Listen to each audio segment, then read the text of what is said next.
할렐루야, 여러분 모두를 축복합니다. 이 시대 요한계시록의 말씀들이 우리에게 큰 힘이 되고 깨달음이 됩니다. 한 장을 가지고 일주일간 묵상하고 5분에서 8분 정도 간단하게 이 말씀을 묵상하는 것은 여러분들이 하루 중 깊이 있게 이 말씀을 묵상했으면 하는 마음에서 짧게 여러 시간을 이 말씀을 나누기를 원합니다. 자, 이제 13장으로 들어갑니다. 13장을 여는 열쇠는 2장 17절입니다. 2장 17절 말씀 보면 영이 여자에게 분노하여 돌아가서 그 여자의 남은 자손 곧 하나님의 계명을 지키며 예수의 증거를 가진 자들과 더불어 싸우려고 바다 모래 위에 서 있더라 라고 말합니다. 사탄이죠. 사탄이 여자로 비견되는 교회를 향해서 큰 분노를 가지고 땅으로 내려왔습니다. 왜냐? 예수님께서 십자가에서 죽으시고 그 보좌를 회복하심으로 하늘에 자기 있을 곳을 빼앗긴 겁니다. 구약의 성도들, 신약의 교회들은 지금까지 사탄과 싸워서 승리한 겁니다.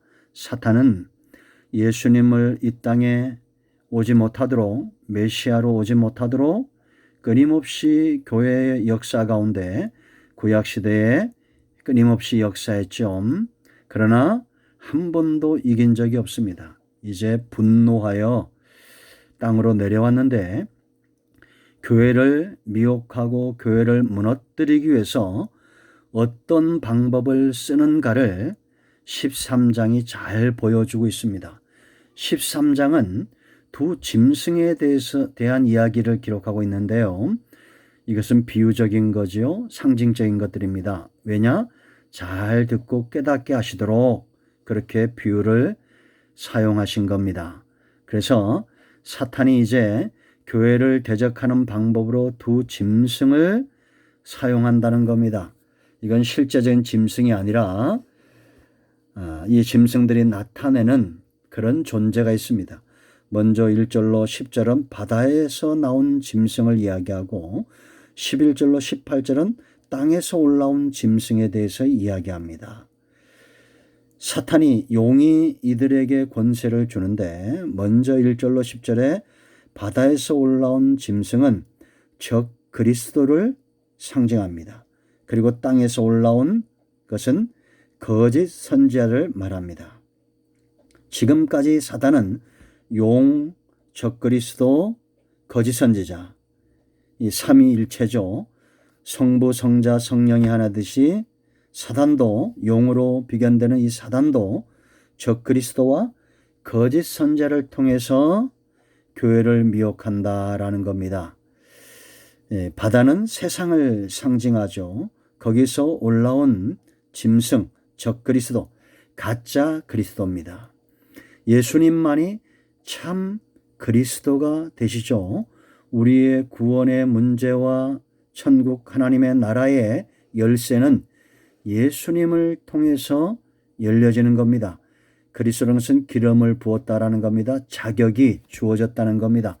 하나님의 구원의 역사와 하나님 나라에 속한 택한 백성들을 이끌어내고 하나님 나라를 세우는 유일하신 분은 오직 예수님밖에 없습니다. 사도행전 4장 12절 말씀을 참고하시기 바랍니다. 그런데 적그리스도는 것은 가짜 그리스도예요.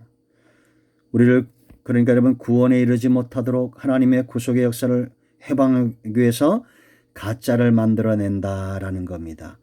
이 짐승의 정체가 1절로 4절에 그가 하는 일이 5절로 8절에 있고 이제 9절부터 10절까지는 우리가 어떻게 이 적그리스도를 대적하여 이길 것인가에 대해서 분명히 보여주고 있습니다. 이 부분을 잘 살펴볼 거고요. 이제 11절로 18절까지 가면 땅에서 올라온 짐승을 이야기합니다. 이 땅에서 올라온 짐승은 거짓 선지자를 이야기한다고 했죠. 이 거짓 선지자가 활동하는 이유는 뭐냐면 바로 이러한 적 그리스도를 숭배하도록 경배하도록 사탄과 우상과 이러한 것들을 경배하도록 한다라는 겁니다. 여러분, 우상 숭배가 무섭고 적그리스도를 숭배하는 것이 왜 무섭냐 하면 구원에서 멀어진다라는 거죠. 그런데 어떤 자들이 여기 넘어지느냐. 8절 말씀 보면 죽임을 당한 어린 양의 생명책에 창세 이후로 이름이 기록되지 못하고 이 땅에 사는 자들은 다 그 짐승에게 경배한다라고 말합니다. 좋은 예가 있죠. 요즘 신천지 보세요, 여러분. 신천지에 속한 자들이 적그리스도인 이 이만희 이러한 자들을 섬기고 있죠. 역사적으로 이런 적그리스도들은 많이 나타나 있었습니다. 예수님 당시에도 헤롯 왕을 숭배하도록 거짓 선지자들이 활동을 했고 지금도 이런 자기가 하나님의 자리, 경배받는 것은 하나님의 자리에 있는 거예요. 그런 자들을 숭배하도록 교회에 거짓된 목사들과 거짓 사도들이 일어나서 그렇게 행한다라는 것입니다. 그런데 여기 넘어가는 자들은 생명책이 기록된 자들이 아니에요.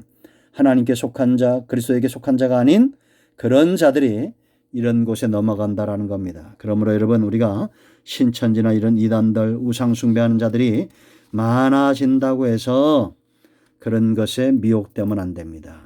석가모니를 섬기도록 또 공자와 맹자를 섬기도록 이런 이만이나 안상홍이나 이런 잘못된 자들을 섬기도록 성경대로 말씀을 드리면 그런 추종하는 자들의 수괴들이 있다라는 겁니다. 그걸 미혹하는 자들이 있다라는 거죠. 우리가 이러한 것들을 어떻게 잘 분별할 것인가 13장을 통해서 보면 이런 적그리스도와 거짓 선자들의 정체가 그대로 드러나고 있다는 겁니다. 여러분 꼭 이 13장 말씀을 먼저 깊이 묵상하시고 이 말씀을 들으시길 바랍니다.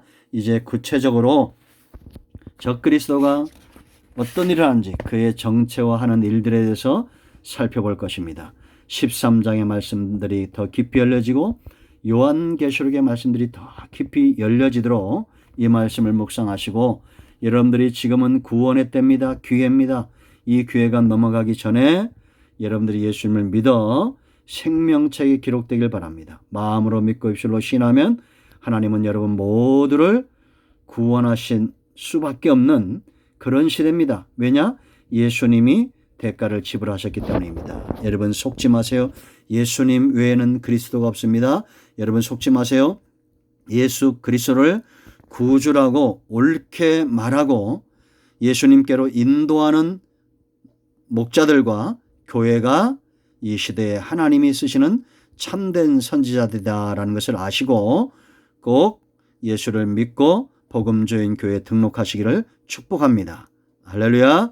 코로나19 종식과 요한계시록 말씀도 열리도록 기도하겠습니다. 아멘.